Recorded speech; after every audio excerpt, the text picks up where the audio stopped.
I got married and started a family at 19 years old, and a lot of unexpected things happened for us. We got in our first huge fight after we got married, and my husband deployed. He joined the military and he deployed, and we had small children. I never expected to raise children by myself, but that was our reality. And when he came home from his first deployment, it had been about 8 months, and homecomings are pretty rough. Even if you've been through multiple, which we have now, it can still be very difficult to adjust to them coming home after long periods of time. And it's not because you don't want to see them. It's not because you don't want them to be home. You do, of course, but you've been so independent for so long, and they've been so independent for so long. When you have to be codependent again, it can really cause a lot of stress and some issues sometimes. So our base put on a marriage workshop, and we went over the book 5 Love Languages by Dr. Gary Chapman, and we took it home and we did the quizzes together, and we started implementing it into our life, and we started seeing improvements pretty quick. So I'm going to go over the 5 love languages and tell you a little bit about them, things to avoid, things like that. So the first love language is receiving gifts, and when I first heard that, I was like, receiving gifts, how is that a love language? But it doesn't have to be a materialistic thing.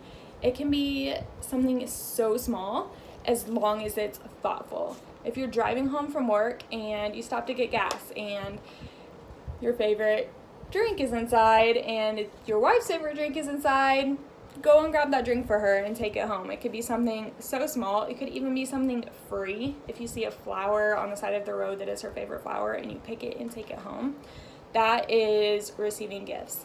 So as long as something is thought out, people who like to receive gifts will love it. It doesn't have to be a big extravagant thing. In fact, even if it is big and extravagant, if it's not a thoughtful gift, they're not going to appreciate it. The second is quality time, which according to the Elite Daily magazine is the most popular out of all 5 of the love languages. Quality time is pretty simple. Put everything down and spend quality time with them. It can be laying in bed, having a heart-to-heart chat. It could be taking them to the movies, or it could be taking them to the park to go on a walk. Whatever they like to do, as long as you're actually giving them your full attention, they're gonna love it.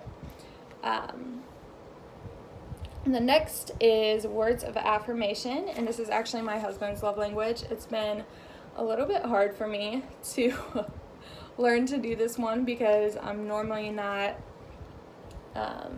a super talkative person, but people whose love language is words of affirmation, they love to hear that you love them, why you love them, that you're proud of them, why you're proud of them, that you appreciate them, why you appreciate them. If you go into detail about things, they're gonna love that. The next is my love language, and it is acts of service.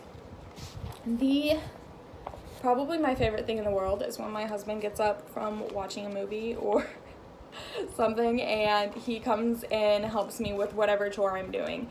And he gets bonus points if I don't have to ask him to do that. If he vacuums the floor for me, whatever it is, if he runs errands, if he fills up my gas tank.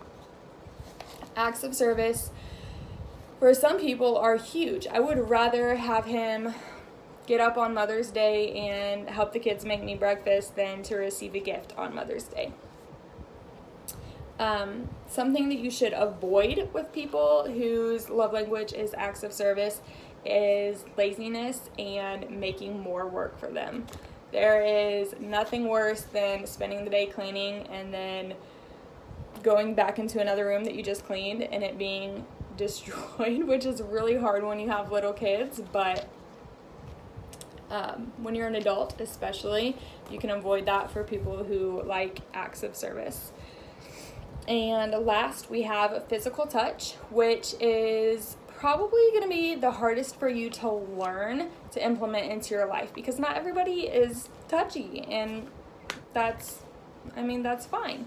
But if you are in a relationship with somebody that likes to have physical touch, then it's something that you might feel is awkward, but probably they're just going to love it, and they're not going to think that it's awkward at all.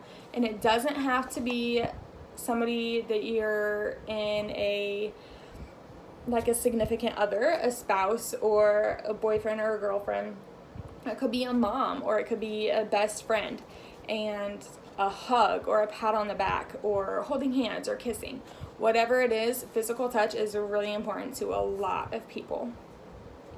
But it is so, so, so important to remember that all relationships are going to have their ups and downs, and even if you're implementing whatever love language that they have, it's not always going to be perfect. But as long as you are both committed, whether it's, like I said, your husband or your dad or your cousin or your best friend, as long as you're both committed to making the relationship better and you're implementing their love language and not yours,